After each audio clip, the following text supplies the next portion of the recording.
This is the Ibola of our changing world. I'll be right back. Please stay with me.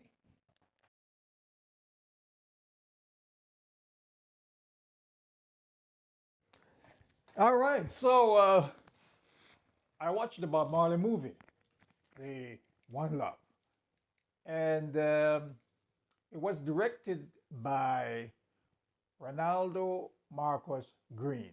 I think this guy's a genius. He had uh, he had directed a number of other movies. A lot of them were successful.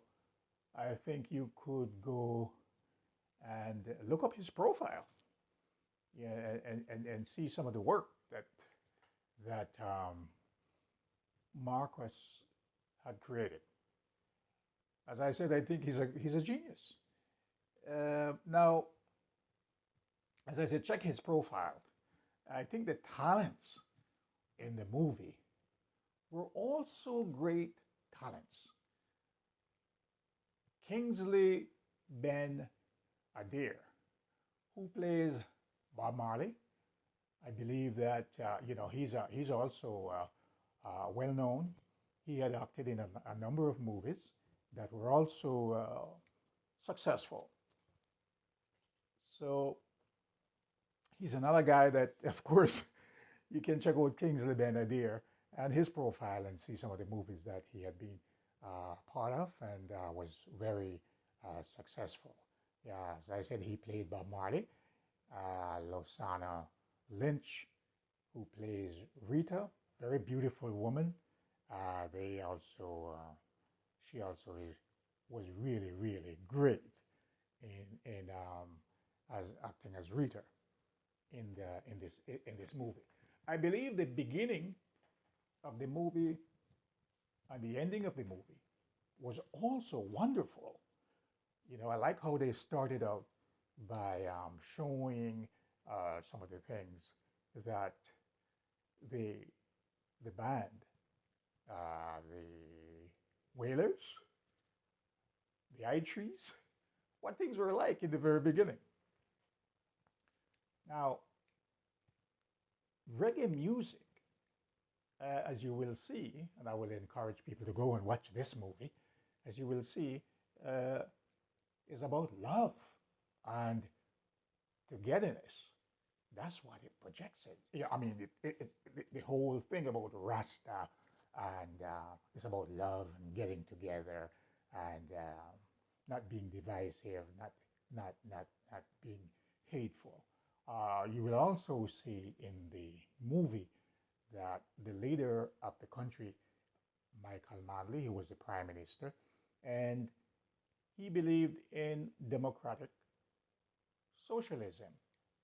And he also believed that democratic socialism means love for the people. You will see how much he was, people were drawn to him because he believed in uh, grassroots movements. He believed in the rights of women and and children.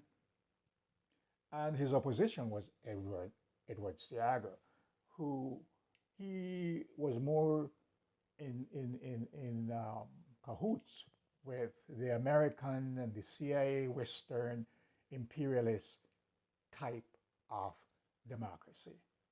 So Rasta Rasta actually tried to avoid being involved in politics, but they got sucked into politics in an indirect way.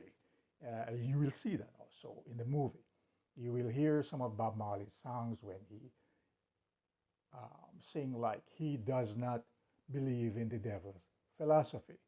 And me no know how me and them are going to work it out. Now, he was not directly saying it to the oppressors, but he was pointing fingers. It was unavoidable. It was unavoidable. Because when he said that me no know how me and them are going to work it out, he doesn't believe in the devil's philosophy, then who are you talking about? So the minority of the people who were running Jamaica at the time, the very few rich women and men who really controlled the economy, uh, Those are the people who he was referring to. And so Rasta got caught up into this whole thing. Now, you have some of the local critics in Jamaica who were saying things like, well, they really believe that Jamaica should find a brown man to play the part of Bob Marley. We have to remember here that these people who are putting movies together, they're looking for profit. They are looking for what is buzzing now. Bob Marley has been on the radar for a very long time, even though that man died in 1981. But he's still big on the global market and the message that he delivered. So movie producers are seeing this as profitable. Some of the local critics are talking, well, you could find people locally, I'm sure, but would it be profitable? I mean, how much money could they make from the Jamaican population, or and a few people outside of Jamaica? They have to really present it in a way that they can make back their money. They have to have an international approach to all of that kind of stuff. We also have to remember that Bob Marley is of mixed race. 50% of his bloodline is in Europe. And to a certain degree, the Europeans want to kind of claim that in a very gray way. You can interpret it the way you want to interpret that. The other 50% of Black Bob Marley is African. And that is fully claimed and affirmed in the African world. So we know all of that. Now, the 70s was really, I like how they present the 70s in the movie. I mean, you could see those old buildings, the old cars of the 70s, the way the children of the 70s, the young people, how they dress, how they spoke. And you can see a lot of that in today's young generation. They really got the accent really down. The accent was good in terms of how to present that, the Jamaican accent. It's really, yeah, it's a heavy accent, and the way it was presented in the movie is understandable to most people in the world. One of the things that I think a lot of us, and it has not been discussed, but in my personal opinion, I believe that Bob Marley has created a global industry, if you will, with reggae music.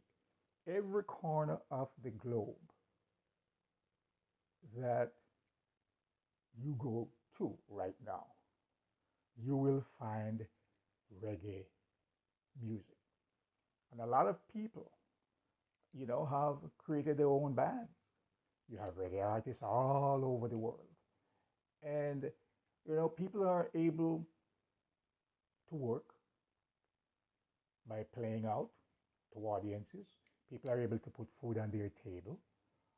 If a woman or a man owns an entertainment center, they are able to, a reggae artist, a band could say, could I rent your place? Could I have a show here? They are making money. The owners are making money. And in a way, the government are gaining revenue from, from money being made through uh, this, this new industry, this reggae music industry. So, I mean, I think it's kind of to a certain degree similar to Elon Musk, who is involved in the electric car industry. They provide a lot of jobs for people all over the world. Um, you know, People who are making batteries for those cars, different parts for the cars, people are getting work, so to speak. So I don't think it's any different from the industry that Bob Marley helped to create. And I would really, really love to see a One Love 2, One Love 3. I think this should be the just a scratching of the surface. The reggae music is big. There's a great story behind reggae music. I think this is just a small part of Bob Marley. We need to know a little more about uh, some of the players, other players in reggae music. So this is the Eyeballer. It's a changing world. Thank you.